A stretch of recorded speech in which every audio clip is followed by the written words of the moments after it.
Welcome to mission UP board. आज हम उपसह संयोजन यौगिक का वन शॉट रिवीजन करने वाले हैं। चलिए शुरू करते हैं, बिना समय गवाए पूरा चैप्टर रिवाइज करते हैं। आज के इस तेज रिवीजन में हम मुख्य रूप से चैप्टर का कंसेप्ट, महत्वपूर्ण नियम और सूत्र, आकृतियां, संख्यात्मक प्रश्न, बोर्ड परीक्षा का पैटर्न और अंतिम सारांश कवर करेंगे। सेक्शन 1, चैप्टर का मुख्य विचार।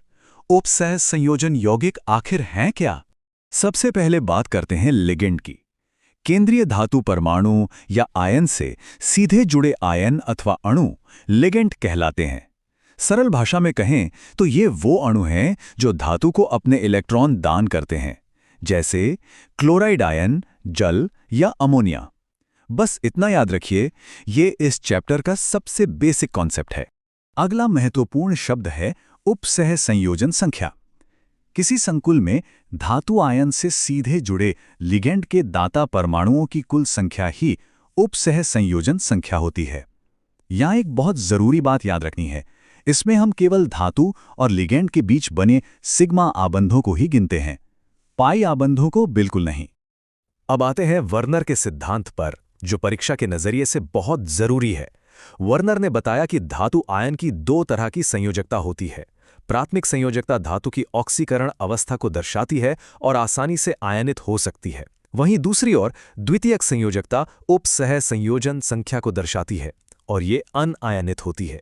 ये सीधा अंतर आपके दिमाग में बिल्कुल साफ होना चाहिए। सेक्शन 2, महत्वपूर्ण नियम और सूत्र, आईयूपीएसी नामकरण। चलिए आईयूपीएसी नामकरण के नियम देख लेते हैं। नियम बहुत ही स्पष्ट हैं। पहला, हमेशा धनायन का नाम ऋणायन से पहले लिखना है। दूसरा, संकुल के अंदर लिगेंड्स का नाम अंग्रेजी वर्णमाला के क्रम में यानी अल्फाबेटिकल ऑर्डर में लिखते हैं। और तीसरा नियम, अंत में धातु का नाम लिखकर उसकी ऑक्सीकरण अवस्था को रोमन अंकों में कोष्ठक के अंदर लिख देते हैं। अब इन नियमों को तुरंत एक उदाहरण पर लगाकर देखते हैं। आपके सामने एक सूत्र है CrNH3 whole thrice H2O whole thrice और बाहर Cl3। सोचिए, अभी जो नियम हमने सीखे उनके हिसाब से इसका नाम क्या होना चाहिए? सही जवाब है ट्राइएमीन ट्राइएक्वा क्रोमियम 3 क्लोराइड। यहां ध्यान दीजिए, एमीन को एक्वा से पहले लिखा गया है क्योंकि अंग्रेजी वर्णमाला में ए के बाद एम, ए के बाद क्यू से पहले आता है। और क्योंकि बाहर 3 क्लोराइड आयन है, इसलिए क्रोमियम धातु की ऑक्सीकरण अवस्था +3 है, जिसे हमने रोमन अंकों में लिखा है। समावयवता की तुरंत पहचान करना भी बहुत अहम है। बंधनी समावयवता तब होती है जब SCN या NCS जैसे उभयदंती लिगेंड्स मौजूद हों। उपसह संयोजन समावयवता तब दिखेगी जब धनायन और ऋणायन दोनों संकुल हो और उनके बीच लिगेंड्स का विनिमय हो रहा हो। और आयनन समावयवता की सबसे बड़ी पहचान ये है कि यौगिक विलयन में घुलकर अलग अलग आयन देते हैं। बस इन कीवर्ड्स को पकड़ लीजिए। सेक्शन 3, आकृतियां और सिद्धांत, VBT और CFT। VBT के अनुसार जब संकरण में अंदर के D कक्षक भाग लेते हैं, यानी D2sp3 संकरण होता है, तो उन्हें आंतरिक कक्षक संकुल कहते हैं। ये आमतौर पर निम्न प्रचक्रण वाले होते हैं। इसके उलट जब संकरण में बाहर के D कक्षक भाग लें, यानी sp3d2 संकरण हो, तो वे बाह्य कक्षक संकुल कहलाते हैं, जो अक्सर उच्च प्रचक्रण वाले होते हैं। बोर्ड्स में ये अंतर सीधे पूछा जाता है। अब इस आरेख को बहुत ध्यान से देखिए। यह अष्टफलकीय क्रिस्टल क्षेत्र में D कक्षकों का विपाटन दिखाता है। लिगेंड्स के प्रतिकर्षण के कारण समान ऊर्जा वाले 5 D कक्षक 2 हिस्सों में बढ़ जाते हैं, नीचे T2G कक्षक और ऊपर EG कक्षक। इन दोनों के बीच के ऊर्जा अंतर को ही हम क्रिस्टल क्षेत्र विपाटन कहते हैं। यह चित्र परीक्षा के लिए बहुत महत्वपूर्ण है। सेक्शन 4, संख्यात्मक और अनुप्रयोग, चुंबकीय आघूर्ण। चलिए एक सीधा सवाल देखते हैं। MnBr42- का चुंबकीय आघूर्ण 5.9 बोहर मैग्नेटॉन है। आपको इस संकुल आयन की ज्यामिति बतानी है। इस तरह के प्रश्नों को हल करने का सही अप्रोच क्या होना चाहिए? इसे हल करने का तरीका बिल्कुल लॉजिकल है। पहला स्टेप, यहाँ 4 ब्रोमाइड लिगेंड हैं, इसलिए समन्वय संख्या 4 है। इसका मतलब ज्यामिति या तो चतुष्फलकीय होगी या वर्ग समतलीय। दूसरा स्टेप, 5.9 का मतलब है कि इसमें 5 अयुग्मित इलेक्ट्रॉन मौजूद हैं।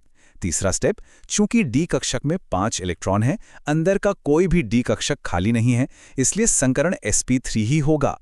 और आखिरी स्टेप, sp3 संकरण का सीधा सा अर्थ है कि ज्यामिति चतुष्फलकीय होगी। ये तरीका आपको अच्छे से याद रखना है।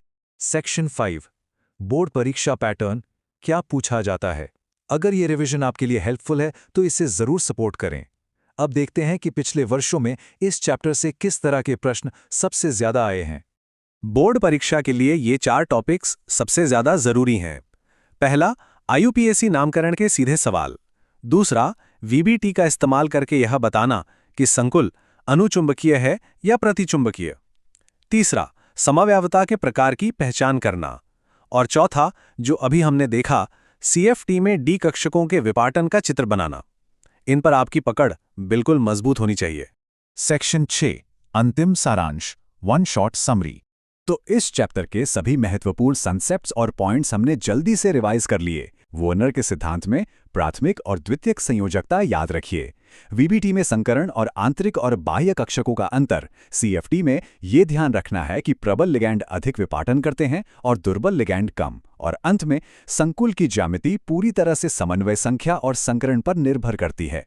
याद रखिए, यह चैप्टर सिर्फ परीक्षा के लिए ही नहीं बल्कि असल जीवन के विज्ञान के लिए भी बहुत अहम है।